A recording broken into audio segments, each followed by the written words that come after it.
ultimately understand because he's one of the characters in my opinion that is still being completely true to himself.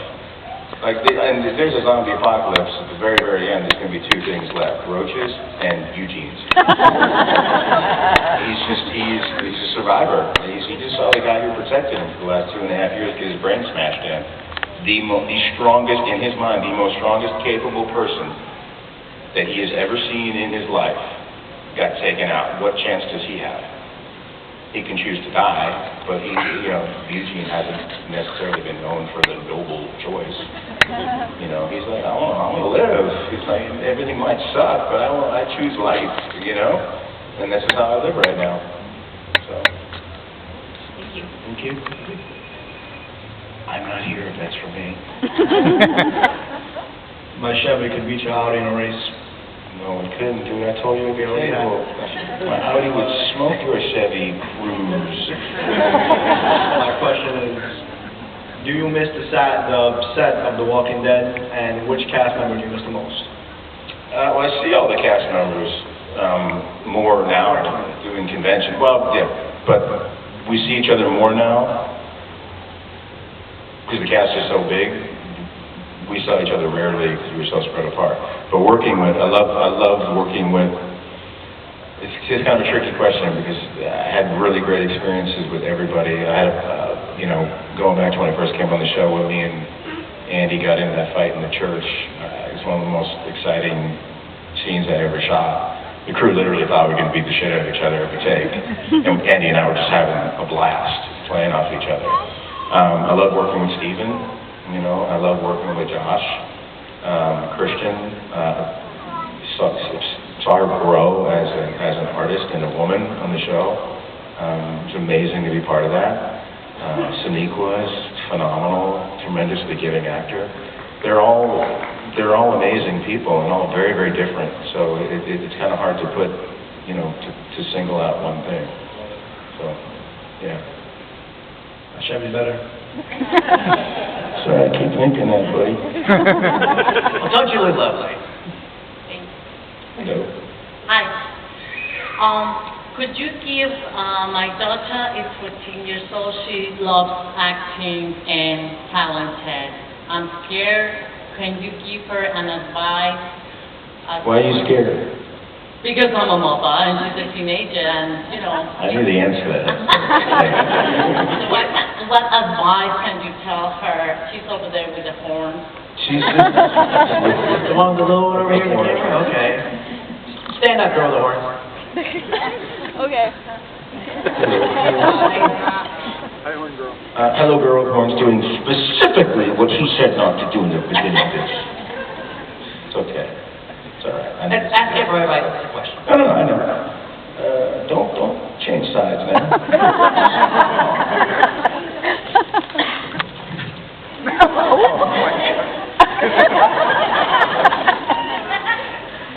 My advice to you is, do you love your daughter? Oh my God. Is she smart? She's like a Barbie with a brain. See, have you done a good job? I think so. Okay, so you need to stop worrying. That's my first advice about that. You need to follow your heart. You need to follow your dreams, and you're not at a place in your life where you need to give up on it. You do need to think of alternative plans, backup plans, but don't give up what you want to do. You need to follow what you want to do through to the end because it may open up other things, and that means go to school for what you want to do, or as you get older, if you choose to go to college somewhere. I don't know how old you are, so I hope I'm not insulting. She's like, I'm 32. 14.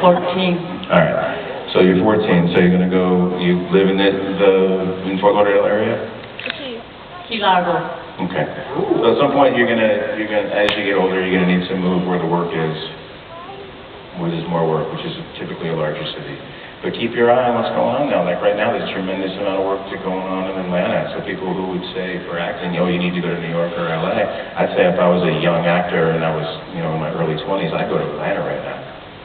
More film and television was produced in Atlanta this past year than in Hollywood. She was in Bloodline in number 1 chapter. Okay. All right, so you need my advice. I said, your actor, like your spirit, like. She is too. She's like me in the 90s. Except I didn't have horns. And I wasn't 14. Thank you. But that may or may not help. It's hard to give advice like that, but honestly, just follow your heart and don't. If you can be talked out of it, you should be talked out of it. And by that I mean, if there's something else that you can do that you love, that will make you happy, and you would do it, go do it. There's so many things that are easier to do, and if you can be happy, truly happy doing them, that's game over. But if you can't be talked out of it, that's when you know that that's what you're meant to do, or at least what you're meant to pursue. And that path will take you where it's supposed to take you.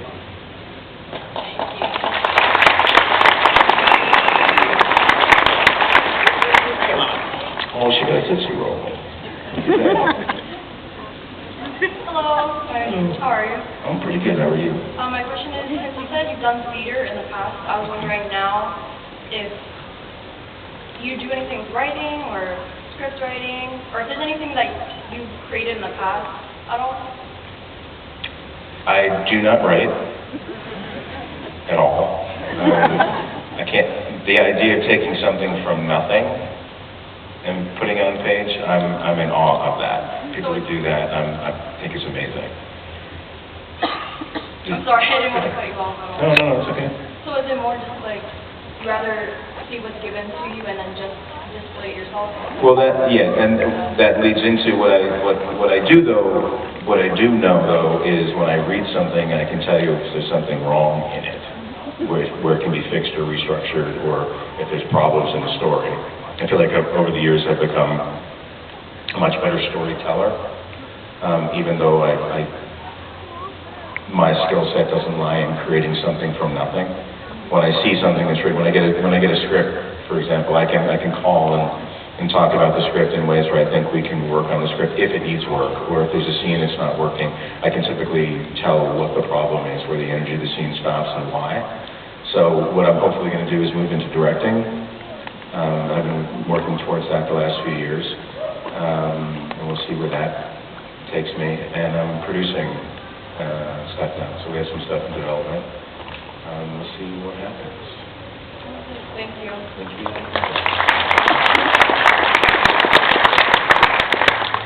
Hi, I'm Chloe. No, I'm not Chloe. And I was wondering how I can learn to let go of the fear of never being good enough in order to get my life back. Ooh, that's kind of a tough one.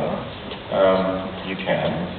I'll take that so far as, I don't know whatever level you're working at, but the fact that you're able to sort of stand at a microphone and articulate it in front of a group of 300 people, that's pretty awesome, just in itself. But that's not like a small thing.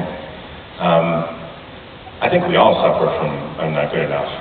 I mean, my whole career I've been waiting for somebody to sort of figure out that I don't know what the fuck I'm doing and just tell me to go do something else. And that's like, I laugh about it, we all laugh about it, but it's true. And every job you think you have, if you think it's going to be your last job. But you just stay at it, pursue things that you love doing, and know that you are good enough. We all are, everyone is. And don't listen to, the term, the haters, but it's true, like, fuck the haters. Like, you gotta do your thing, if you have a good support system. When I was in college, we had a guy who came in and talked to us about no, that's fine, let him run around and have fun. Or her, I love that. We were moving into the marketplace, and he had said to us, surround yourself with positive people who are successful at doing what you want to do, because that's the story you want to hear over and over in your head. You want to hear the story of the successes. He said, don't surround yourself, because actors are like the worst. I mean, it's like there's an old joke in the stage. It's like, how do you get an out-of-work actor to complain? You give them a job. It's true. It's like they bitch like all the time, no matter what, whether they're working or not working. It's like, so you need to put yourself in a position where you are surrounded by positive things that are that feed into what you want to do, you know, and get yourself out of the negative space, if there is a negative space, with the negative people or people who enjoy wallowing in the negativity, you know, and just make a difference. If you think there's a problem in your life and you think that you need to make changes, you probably know what those things are, and you just need to act on them. Okay, thank you. I feel like I became dad. We got a Dr. Phil thing. I'm going to call my kids. It's one of the things I should be saying to my kids that never, no, I'm kidding. I said all these things to my kids, and I believe it. I do think you are in charge a lot of what happens in your life. You know, obviously outside things affect us, but you're in charge of how you handle those outside things that come in and how you process them. So, you know, just making shit up. Come on. Hi. Hello. I'm Sophia. My question for you is, if Abraham were still, you know, on the show, continuing, where you would like to see him now in the season, or like where you'd like to see him go from, like if he were still there. There's not a big I don't have some big picture of what I would have loved to have seen. And I told this to Kirkman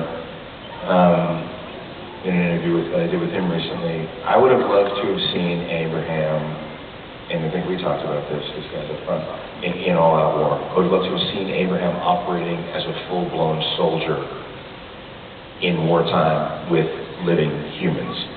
And, you know, we were talking about at the table, you know, see Abraham and Sasha do some kind of mission where he's lined out the whole thing and she's just up on high post, just popping them, just taking them out. That was like insane, you know, but we'll never see that. And I would love to have seen him run and, you know, efficiently take care of and have some impact from a military standpoint. And then I think the loss of him would have been so much larger because no one in the group is really equipped. No one in either group really, but neither group is an army. They're an army of people, but they're not an effective army. And it would have been nice to see him sort of hone the group a little more and make them effective from a military standpoint, and to see what that would have done during the all-out war. Okay, thank you.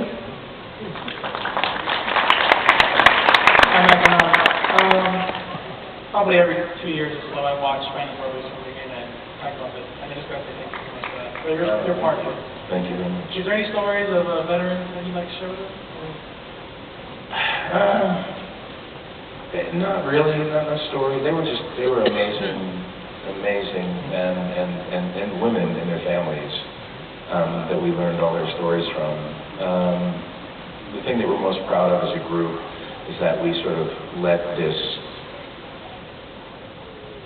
generation or representation of a generation, core sample, slice of this generation, sort of share with their families something that they weren't able to share. It's the one time, I think, in history where evil was so specific and everyone agreed on it, even if people didn't agree in anything else. They agreed that Nazism, bad. All the Negans were in uniform. Yeah, and you know, except for the people who wanted to be Nazis, and if there's some in the audience, no offense, but pretty much majority of the world agreed Hitler bad. So that was one time where everyone sort of came home and was celebrated during war. They were all given, you know, low interest loans, paid for schools, housing. There were all these things that they came home to. The consequence of that is that you had a whole generation that buried this thing that they did. And as they got older, a lot of them had problems, you know, and nobody knew why. And the families were able to sort of process that, and this was a tool that helped them and the extended families process that stuff. You know, and it's wonderful to be part of something that has that big of an effect, and it reaches beyond entertainment. Entertainment is awesome and it's necessary so that people escape, and they, they use it to kind of forget about what's going on in their life for the moment and kind of escape into this fantasy, and whether it be, a drama or a comedy, they lose themselves in it for a while. So entertainment is fantastic, but to be able to have something that actually changes lives and affects people in that way is amazing to be part of. And I don't minimize what we do again with the entertainment, because I've had interactions with people where our show, and pretty much every show that I've done, has done that to a smaller degree with specific people in different circumstances. People identify with these characters that they've come to love or hate, and they affect their lives. And it's pretty amazing to be part of that. So as far as the specific, that's not really any stories that I'd be willing to share, because that was a very private thing. But generally speaking, it was amazing to be part of that. Thank you. Thank you.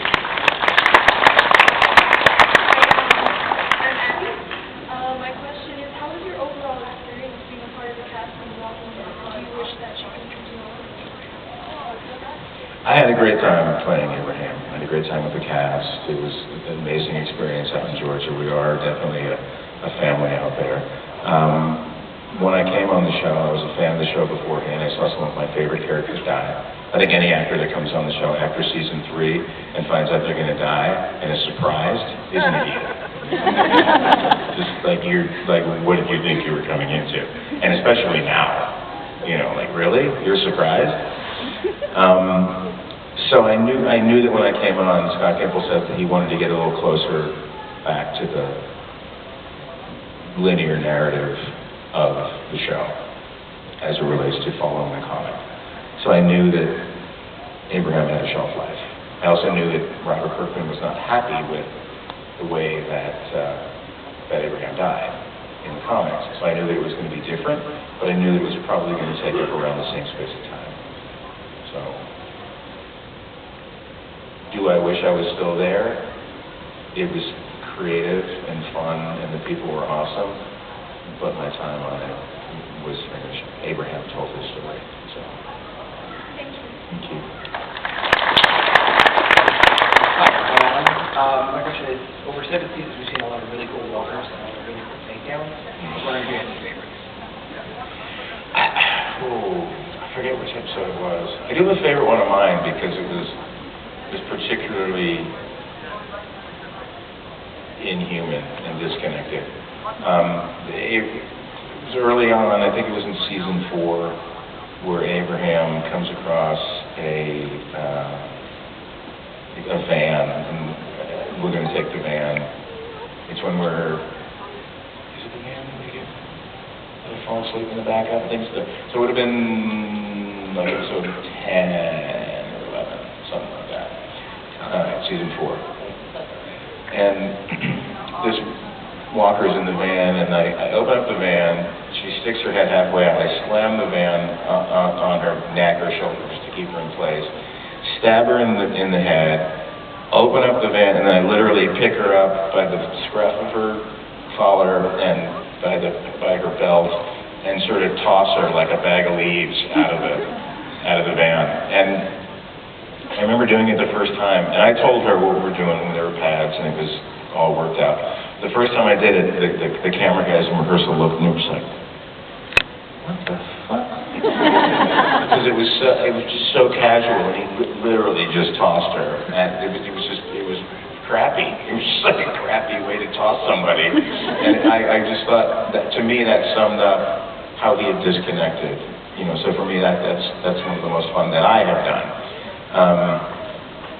There's been a ton of walkers and work that Greg and his team have done over the years that I loved, what they did with them, the stuff that's on fire, the stuff in the water, the well walker, it's just on and on and on. So I don't know if I can separate what my favorite walker or walker kill was, but that one in particular I enjoyed. And I enjoyed the melee at the construction site, because he just got to go kind of crazy, and it was fun.